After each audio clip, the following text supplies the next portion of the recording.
afternoon. I've got about 40 minutes to share some ideas with you, share a little bit of this vision that Lisa was just talking about, but also kind of help inform and shift our minds a little bit on this looking to the future and STEM itself. The title I've got for today is Educating for the Future Now, which you should all kind of recognise is kind of what you're doing, what you've always been doing. And for me, this is an important topic, or something I love talking about, mostly because of my personal journey. So this is me on the left-hand side, the kind of cute obligatory photo, being aged 4 outside my parents' house in East London. Anyone here in East London? There we go, a couple of you, best place on earth. I was a really curious young person. I loved understanding how things work, and to this day, that's still something that drives me. So just around the time that photo was taken, I have a memory of trying to take apart, or actually successfully taking apart, my dad's VCR player, which some of you will remember VCR players. They're the ones before DVD players. And for me, kind of taking it apart, I wanted to know, why is it that this black cassette tape goes in and Lion King shows up on the screen? How do those two connect together? I was not able to put it back together successfully. I was only 4, but thankfully my dad didn't kill me. And so this interest in technology, in logic, and how things work and putting them back together is something that's stayed with me since then and has taken me into a career, a very varied career, but working across technology. Wearing slightly different necklaces, although according to that slide I only own one. I'm wearing a slightly different one today as well. But I have no other images from that time of my life. But working in technology has been a quite fascinating place to be. I think especially now, when we look to the future, there's so much talk of the 4th industrial revolution, of automation, of robots taking our jobs and marrying our children, that it's an exciting time to be part of that frontier and part of that change. When we look to the future, I don't know what image you have of the future. This is one, maybe a bit of Guardians of the Galaxy-esque kind of thing, silver buildings and flying cars and all kinds of futuristic looking things. But it's a really fun one to think about and to consider actually what we thought was futuristic and what has actually happened. So it's this weird thing where actually the future is happening now, or the future is already here, it's just unevenly distributed. The example I always love to give, which some of you here will remember, Knight Rider. They used to talk to the car in Knight Rider, and now we talk to inanimate objects. That's become real life. That science fiction has become science reality. And technology is driving quite a lot of this. So when we talk about the future that we're prepping for, a lot of these trends are already here, a lot of things are already happening. And so I've got a couple of videos to show you just to illustrate some of these trends that you might have already seen, you might already be partaking in. But these are the kind of the future that's here and that's coming. The first example is something called Molly.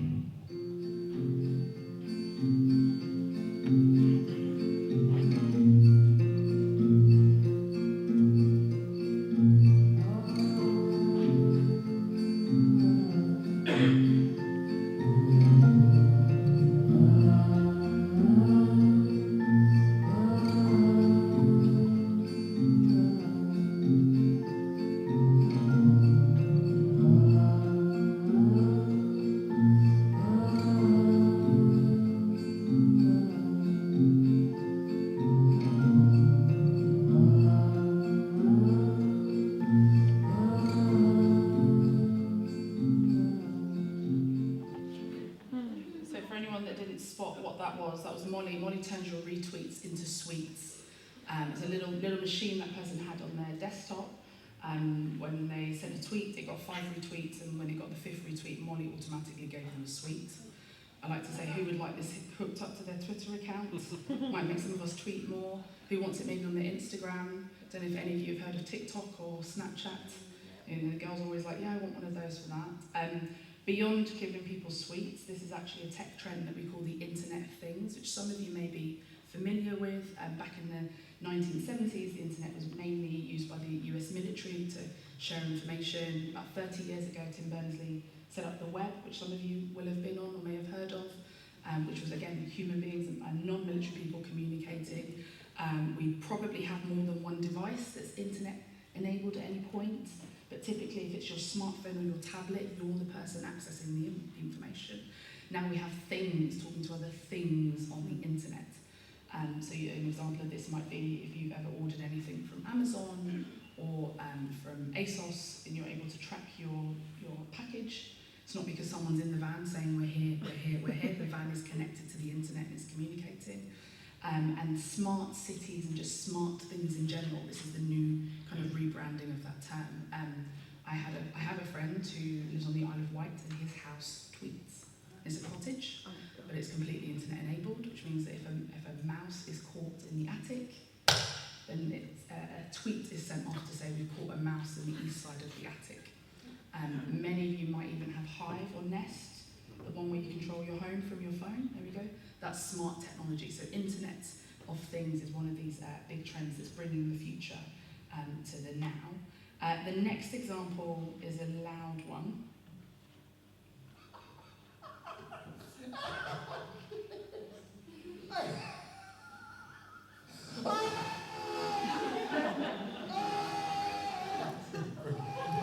So this is abusive. I think you need to get honestly. Brilliant. Oh my goodness me. Richard, what we do to you? Oh, What's happened? Oh, it's all going awfully well. we are actually going to do the news in 15 minutes. Can we get on Here we here? go. So you can tell a lot about an audience by how much they laugh at this video clip. This is Richard, who's on Good Morning Britain. He's got these virtual reality goggles on. How many of you are using this already in your college, maybe in your scenarios, in your settings? How many of you have tried this before? A couple more of you who got one for free with the last phone that they got. So I know Samsung were doing that for a while. So virtual reality is something we've had a lot of investment into. Billions, in fact. I think initially it was mainly for gaming, which some would say maybe isn't probably the use of all the kind of the hours of human life and endeavour and development that have gone into such technology, as well as the investment. This example I love to show because Richard, I don't know if you can just about see it there, Richard is at the Shard on a virtual reality of him being at the Shard. Which I think when you think of the use of technology, it's probably the worst use of technology. It'd be more impressive if he was sat here, for example, and he felt like he was going down the Shard, which of course the technology is there, it's getting slightly better, but again, this is another example of tech that's being used, and it can be used, but we're in our early stages of being able to use it for good. Gaming is one thing, training is another. So firefighters are using it now for training rather than setting buildings on fire. You can kind of simulate that. It was used at Davos famously for empathy building. So you kind of were able to empathise with refugees, and they got you to go on a refugee walk and see it from their perspective. But of course, with education, there's lots of uses for this. We're seeing school trips. You're able to kind of, instead of getting everybody out, you're able to get them to sit in the classroom and experience going underwater, which I know the risk assessment for that would be terrible. But there's lots of different uses and lots of different things that are coming up. I can't talk about tech trends though without talking about the big one, artificial intelligence, the one that is going to marry our children or our grandchildren. There's lots of faff, lots of headlines, lots of things around this, lots of claims that are being made around the use of artificial intelligence. Just to boil it down, artificial intelligence is computers making intelligent decisions on their own. At the moment, we don't have general intelligence, which will be those kind of robots that are self-sufficient. At the moment, we just have specialised AI that do particular things, maybe playing chess, maybe driving, maybe choosing mortgages. There's all kinds of things that we've got these artificial intelligence bots doing. To illustrate what they're capable of or how it works, I've got this video from a company called DeepMind, who are specialists in this field. They've been bought by Google. Many of you will remember having a BlackBerry not too long ago. I miss my BlackBerry and the keyboard every day. On the BlackBerry, there was that one game. Remember, Brick Breaker was the one game on the BlackBerry. So what DeepMind did was they gave an algorithm access to the Brick Breaker game, and they gave it control of the red bar at the bottom, and they allowed it to be able to read the screen. So that was what they did. They didn't say, here's the rules of the game. They didn't say, here's how the experts play it. They just said, hey, play this game, here's the control, maximize the score that you get. That's what they said to the algorithm. So after 100 goes, this is the kind of score we had, or about 300, up to 400. We can see it's missing the ball quite a lot. ATS isn't killing me, no. After 200 goes, the score's slightly higher and the algorithm is getting slightly better.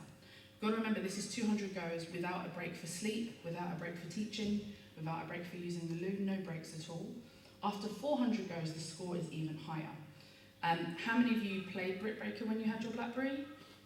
Did any of you do it without any breaks at all?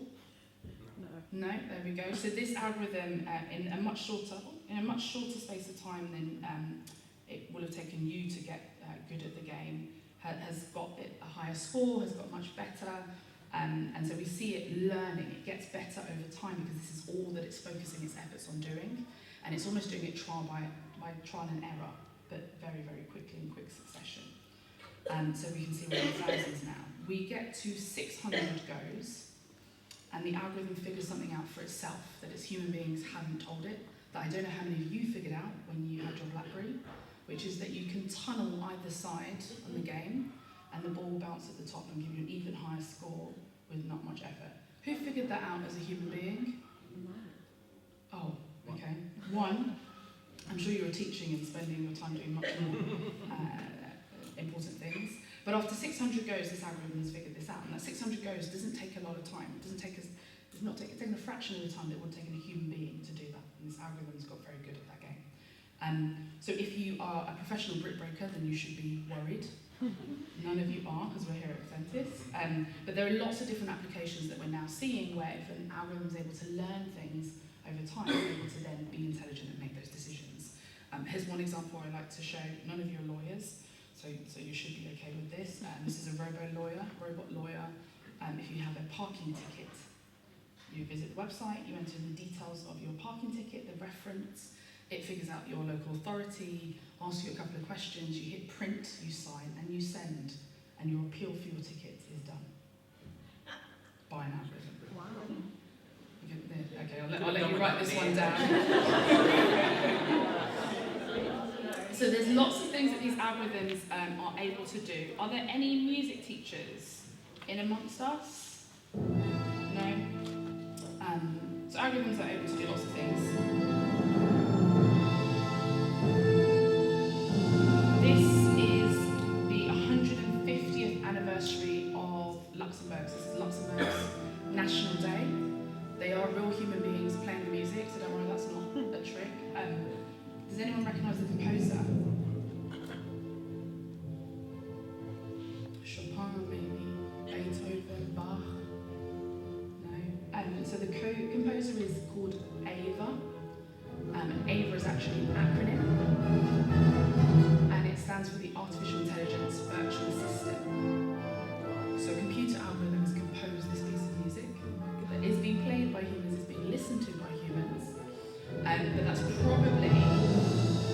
this probably isn't the first piece of music that you've heard that's been composed by algorithm. So if you play games, if you watch movies, anything that has that kind of score in the background, at the moment it's kind of more cost effective and human beings it's too simple for them to do. So at the moment we've got algorithms that are composing music and doing all kinds of things like this. So there's lots of applications that we have for this technology, and there's a lot of the future that's coming. But we're not quite there yet, and there are a few bumps that we're hitting along the way. Two of them are kind of typified by examples we can take from history here, with technology kind of missing things out. On the left-hand side is me, different hair, different necklace. Stood next to someone. Does anyone recognise who I'm stood next to? No? So this is my mate John, who was the voice of Siri up until version 8, iOS 8. So he obviously wasn't in your phone, it was his voice that was being used by the voice recognition technology, but it was voice recognition technology. Many of you will remember ye olde Siri. You'd say, give me directions to Hilton Bloomsbury, and it'd say, did you ask for ice cream? And you'd be like, that's nothing like what I just said, Siri. If any of you are Scottish, you'll know that Siri still doesn't really understand what you say. Struggles always. There's a great video on YouTube called Two Scots in a Voice-Activated Elevator. Oh, it's a really good one. Very good one. There's a lot of 11 being shouted. This technology we've had for ages. We've been working on it for decades. That's why we had ye olde Siri. But the voices that they trained those algorithms on weren't as diverse as they could have been. For example, they didn't include many women's voices. And so that technology wasn't really able to take off until we had lots of different types of voices that it was trained on and different people in those teams. And that's why now we talk to our cars, we talk to Alexa, we talk to all kinds of inanimate objects. That's why that technology has been able to take off. More seriously, on the right-hand side, we've got seatbelts and airbags, which you should all recognise. Again, these were inventions by well-meaning engineers when we moved from horses to cars. It's a faster vehicle. You know, we need to stay safe inside these new car things. So we tasked engineers with creating safety devices. What they did was they said, okay, who's going to use a car? We're going to assume it's this kind of person who they centred on the 50th percentile male, and so built seatbelts and airbags that in the initial runs ended up killing women and children, which was not the point of the invention or the technology. In fact, it was quite the opposite of what they were intending to happen. And that was way back then. If any of you have read Invisible Women, you know this is still an issue now. So our EU safety standards are based on the 50th percentile male. If you are from a company that has a female crash test dummy, they've just scaled it down a little bit, because everyone knows women are just scaled down men. How these things work. And so we still have this issue where actually we don't have seatbelts that work for most of the population. So if you're not 50th percentile male, which means if you're larger than 50th percentile male, if you're smaller than 50th percentile male, if you're not a male at all, then you've been using seatbelts incorrectly, and probably if you're in driving seat, you've been using in the car incorrectly the entire time. So it's quite important that we have different types of people involved in building these technologies, or at least considered when we're building them. It's not just about gender. All kinds of things go out the window and are forgotten about. This is a company that runs with Google. Just realised that the name is there on the slide, but it's fine. A couple of years ago, using AI to do image recognition and tell what's happening in images and classify images. Yes, those are skyscrapers. Yes, those are airplanes. Yes, those are cars. Yes, those are bikes. No, they aren't gorillas. And yes, that is a graduation. And there's all kinds of implications we don't have. If we think about the future and where these algorithms might be used, the fact that, you know, a small mistake like this could blow up and end up again meaning something like life or death. And so we need to change things. We need to do better about how we see this technology, about who is building it and what we're building it for. And at the moment, we're battling this kind of social norm, or this image that we have of technical people. The image on the right-hand side, I want to start with, who sees a princess? Who sees an engineer? Who doesn't know what they're looking at? Right, we have this confused perception of what are these technical people? Who are they? Are they Sheldon from Big Bang Theory? Are they too pretty to do maths? Which is what is on that sock down there that was being sold. That's how embedded it is in our social norms, in our expectations, in our visions of these technical people. And it's not hard to understand why that might be a thing. So this is a display from a science department in a girls' secondary school, very close to me in East London, geographically close to me in East London. This is an image I took a couple of years ago, actually, of a display that they had. Can anyone tell me anything interesting about this display? The women, they're all dead white men. They're all dead, which no offence to anyone who is a dead white man. You're listening today. There are lots of other people that have formed what we have of STEM today, that have invented these things, and lots of other people that should be involved in it now. But having this image, I'm never going to be a dead white man, and so having this image means that it's something I'm never going to necessarily feel comfortable with, which is terrible, because this is the history, but there's also quite a rich history of women that have been before. So actually it's not quite true that it was just dead white guys, because they had to be alive to be doing it anyway, right? But this image that we still have of you need to be dead white and male is getting in the way of us, you know, creating the right kind of future and educating for the right kind of future, the future that we need to have and need to see. So I've got 4 examples of people who aren't dead white and male. Some of them are dead, some of them are white, none of them are male. Does anyone recognise 4 of them? Start high. 3 of them. That's 3. 2 of them, sort of. Marie Curie isn't on the slide. Do we still think we know 2 of them? Think so, sort of 2 of them. Who do we think we have? I think the second from the right is one of the hidden histories. Hidden Figures, yes, that is correct. And then is she Lovelace? Lovelace is not on this slide, but she's also could be eligible. At the back, who did we think we saw?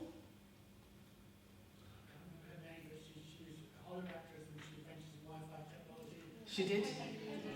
Hedy Lamar, there we go. So we've got it. So two out of 4 is not bad. It's probably actually one of the better scores I've had on this in the last year. So to start from the right hand side, that is Hedy Lamar that we named. Little known fact or not, Betty Boop, we're all familiar with. Yeah. That was who she was modelled on. She was the most beautiful woman in the world of her time. She was a Hollywood actress who also casually, in addition to being this Hollywood actress, was a keen physicist and inventor and invented frequency hopping spread spectrum technology. Which any of you, if any of you are physics teachers or physicists, you might recognise that. If anyone who doesn't, you will have heard of Wi-Fi or Bluetooth. We should say thank Hedy every time we manage to connect to the Wi-Fi. That's what I'm trying to make that a real thing. To her left, we've got Catherine Johnson, who was one of the hidden figures, of course, one of the computers at NASA. It's really funny, we talk a lot about robots taking our jobs. She was a computer before the computers were here.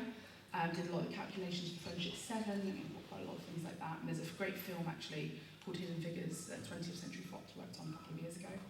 To her left is Katerina Paulus. So if any of you have ever flown anywhere, you put your life in Katerina's hands. She's the inventor of the modern parachute, and was one of the first female German pilots.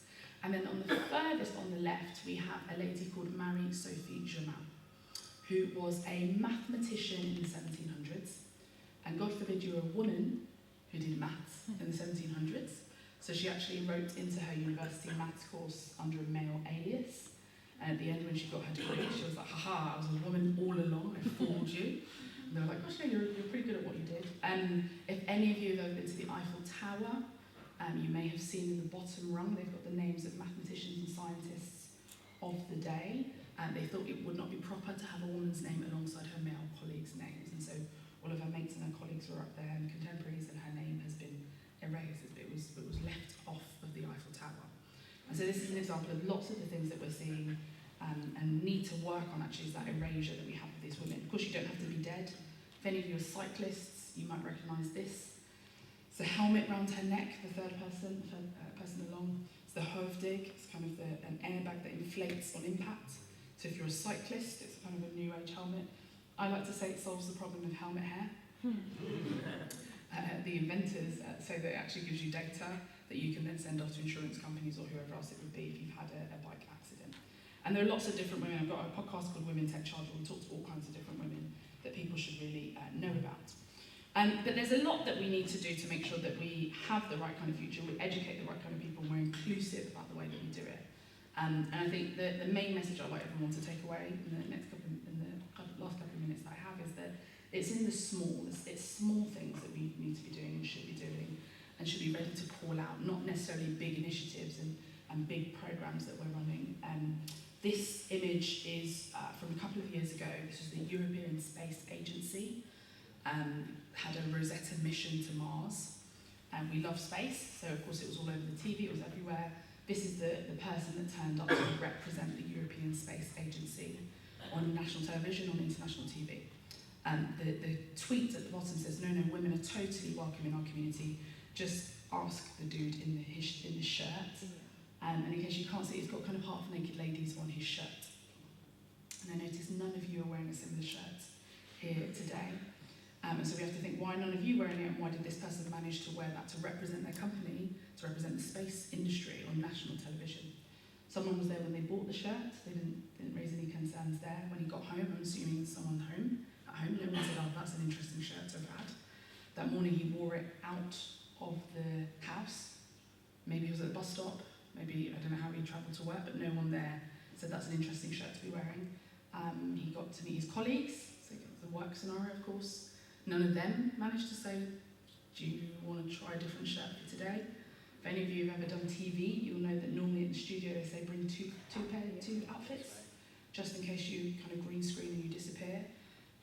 None of them said, do you want to wear your other outfit? And then this ended up being broadcast. And so there's always small things that we can kind of pick out to say, that's an interesting decision you've made on that part of the curriculum, or that's an interesting thing you said to that student, or it's an interesting piece of clothing that you decided to wear. But it all has impacts on the future. It's this butterfly effect that we need to to be careful of that we didn't have initially. And not doing it, not educating for this, not building this into the next generation, it's going to have all kinds of unintended consequences, all kinds of consequences we're already seeing. This is from the Future of Privacy Forum, just a couple of things that they've noticed might end up happening as a use of our extended use of technology. The technology is not going anywhere, so we just have to change it, change the use of it, change how we're developing it, and change who is developing it. And so this is something that is going to be a big theme. I'm working quite a lot with the Institute for the Future of Work at the moment on policy around this, because it's going to impact work as well as education. It's going to impact everything that we have and everything that we know. And so the children, the young people, the adults that you are educating, this is the future you're preparing them for. One where we have more of this technology, we have more decisions being made, where people will need to retrain, where jobs we'll have them for much shorter than we currently have. That idea of a job for life, it's gonna be less and less true as time goes on. Luckily for you as teachers, you seem to be the one that everyone agrees that you're never going to be replaced. So maybe you've made a good decision. But you are needing to educate for that future, for that set of people. And so what I wanted to kind of share with you, or give us a bit of motivation and ideas for thinking about this going forward. Two big points really that I've learned and that we've seen from my work with STEMettes and working with girls and young women. Firstly is this idea of STEAM and creativity in amongst the STEM. There's quite a lot of kind of putting STEM against the arts that we see in a lot of places, STEM against other things, and actually that's a falsehood. You know, it is STEAM. We call it STEM because it was easier to teach and to have them in those faculties, but you can't build the good technology without the art.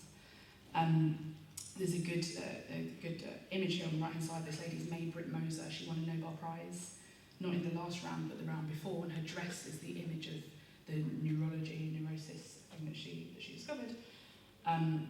They say you're much more likely to win a Nobel Prize if you've engaged with the arts as part of your upbringing, to win a science Nobel Prize if you've engaged with the arts as part of your upbringing, which sounds a bit counterintuitive.